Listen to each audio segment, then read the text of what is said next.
Atenção! Começa agora uma teleaula de língua portuguesa do ensino médio. Você vai assistir a teleaula de número 41. Bons estudos!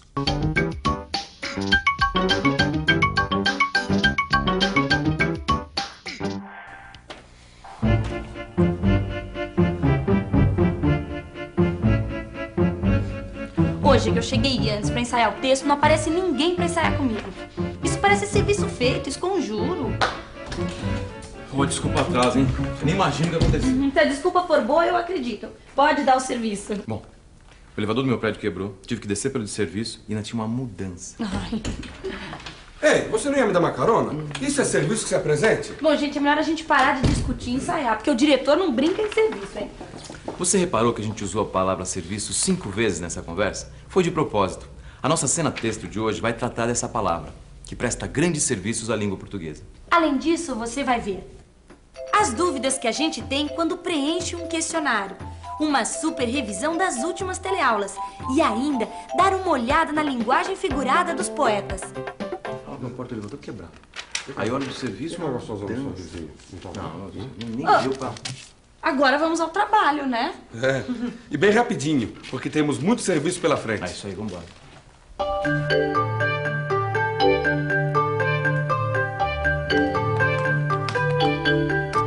Hoje nós vamos juntar personagens de histórias diferentes no mesmo lugar.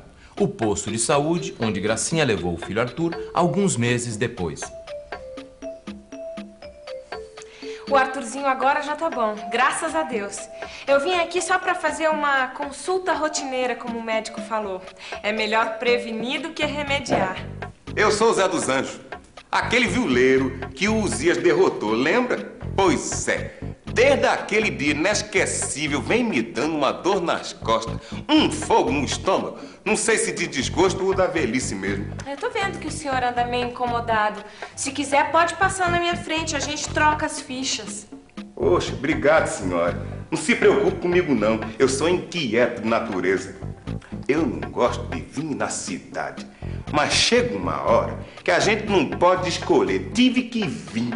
Ué, se o senhor não gosta de ficar aqui, resolve logo e vai embora. Pô, não é? Vá na sua vez, Deus ajuda quem cedo madruga. Cheguei tão cedo que me deram até esse papel aqui pra preencher. Um questionário. Tem que preencher isso. Eu não recebi nada.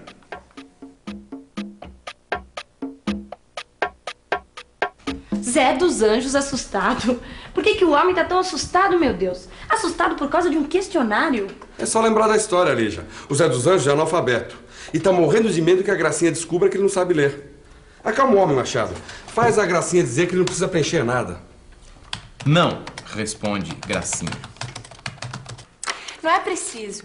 Me explicaram que isso é só para as pessoas que já frequentam o posto. Eu acho que eles querem saber o que a gente acha do trabalho deles. Eu acho 100%.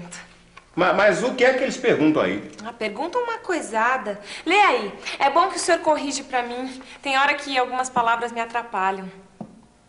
A maioria é pergunta de por X. Fica fácil. Primeiro perguntam da gente. Nome, endereço, profissão. Essas coisas simples. Depois começam a perguntar sobre o posto.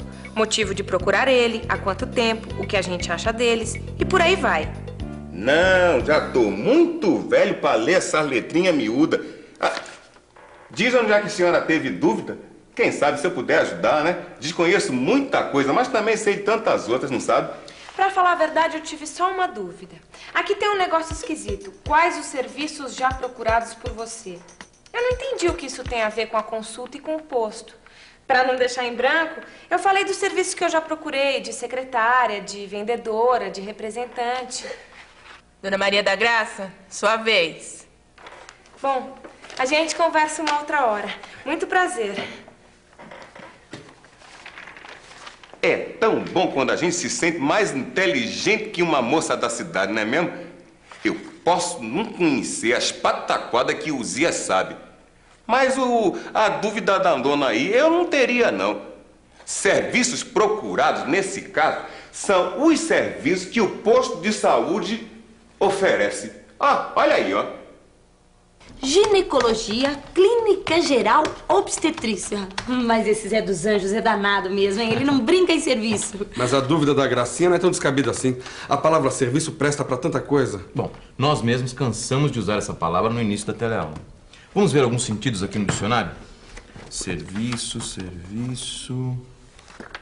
Veja só, 21 sentidos. Vamos ver alguns. Serviço, do latim servitur, a escravidão, os escravos. Substantivo masculino, ato ou efeito de servir. Exercício de cargos, modo de servir, produto da atividade humana que satisfaz uma necessidade. Aula, corte de cabelo, feitiçaria por encomenda. Vamos rever o mal-entendido da Gracinha? Aqui tem um negócio esquisito. Quais os serviços já procurados por você? Eu não entendi o que isso tem a ver com a consulta e com o posto. Para não deixar em branco, eu falei dos serviços que eu já procurei, de secretária, de vendedora, de representante. Serviços procurados, nesse caso, são os serviços que o posto de saúde oferece. Olha aí, ó. Como você viu no dicionário, a Gracinha não estava errada. Ela só não percebeu o sentido que a palavra serviço tinha no questionário. Só isso. Se a gente rever o começo da teleaula, vai encontrar outras expressões em que a palavra serviço entra. Então, desculpa por boa, eu acredito. Pode dar o serviço. Dar o serviço é gíria. Eu disse pro Machado abrir o jogo.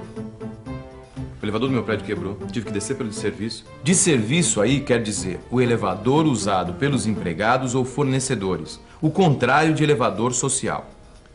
Porque o diretor não brinca em serviço, hein? Aí a expressão não brinca em serviço quer dizer não perde tempo.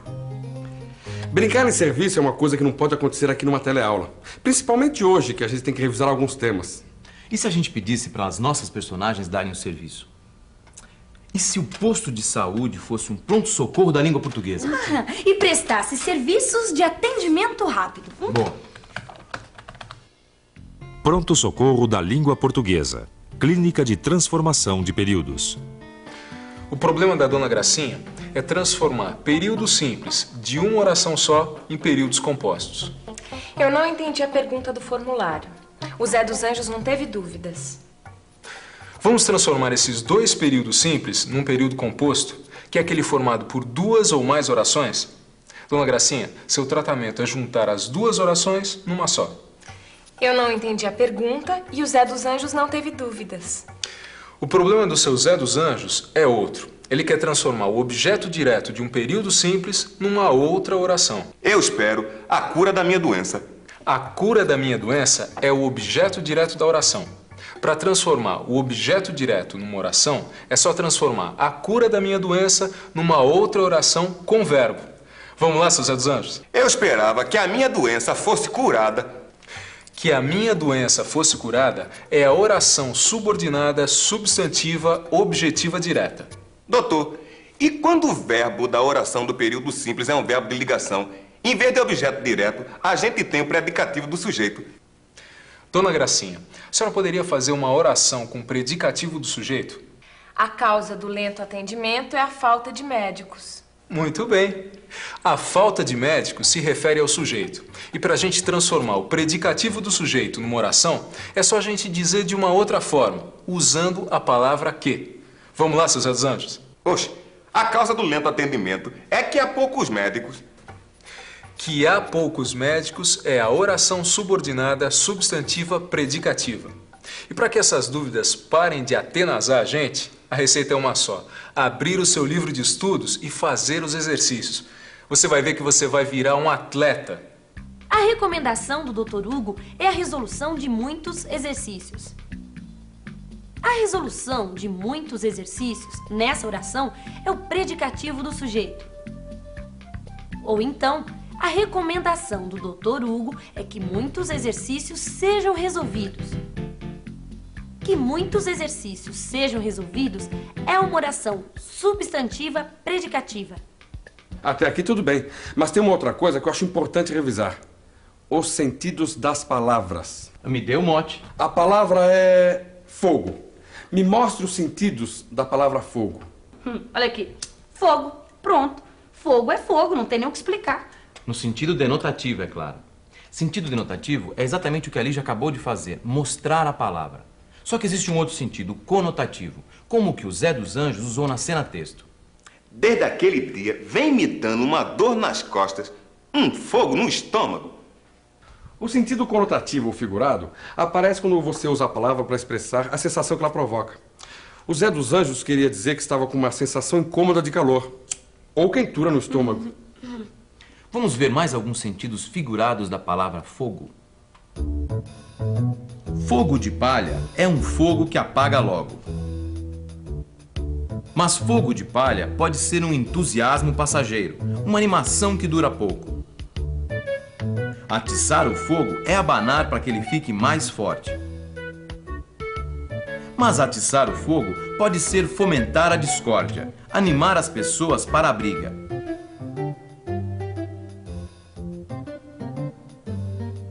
Brincar com fogo é se divertir com a chama. Mas fazer alguma coisa arriscada também pode ser brincar com fogo. Cuspir fogo é uma arte do circo. Mas cuspir fogo também é ficar muito zangado, colérico.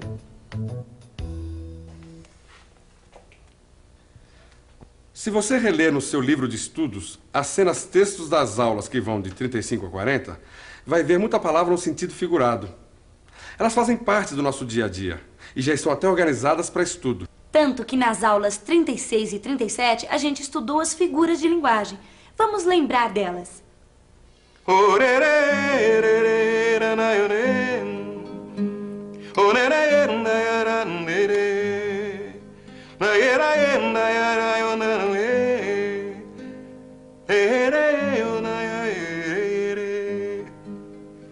O Zé dos Anjos canta como uma vitrola. Essa figura de linguagem que eu usei se chama comparação. Eu comparei o Zé dos Anjos com uma vitrola porque os dois cantam bastante e bem. E a Dona Gracinha é uma princesa. A gente imagina que uma princesa seja uma pessoa muito bem educada. Como Dona Gracinha foi gentil comigo, eu também comparei as duas, só que de um modo diferente. A comparação, nesse caso, não foi explícita. Aí, a figura de linguagem muda de nome. Metáfora. Se eu, em vez de dizer o Zé dos Anjos canta como uma vitrola, disser o Zé dos Anjos é uma vitrola, a minha comparação vira metáfora. A mesma coisa acontece se eu, em vez de dizer Dona Gracinha é uma princesa, disser Dona Gracinha é educada como uma princesa. A metáfora virou comparação. A linguagem figurada é muito comum na literatura, principalmente na poesia. Os poetas, então, são mestres em usar linguagem metafórica. Veja só. Que é a poesia? Uma ilha cercada de palavras por todos os lados. No sentido denotativo, o que o poeta disse foi isto. A poesia é uma ilha cercada de palavras por todos os lados. Agora, se a gente usar a imaginação e o sentido conotativo, a gente pode imaginar a solidão do poeta. Comparar a inspiração com o mar batendo na praia. Ver a poesia como uma coisa viva e em movimento. A Lígia é romântica como uma sinhazinha do tempo do Império. E o Machado é um Romeu. Olha, vocês são dois doces. Mas vamos parar de comparações e metáforas. Tá na hora da revisão. Opa. E atenção, se liga aí que é hora da revisão.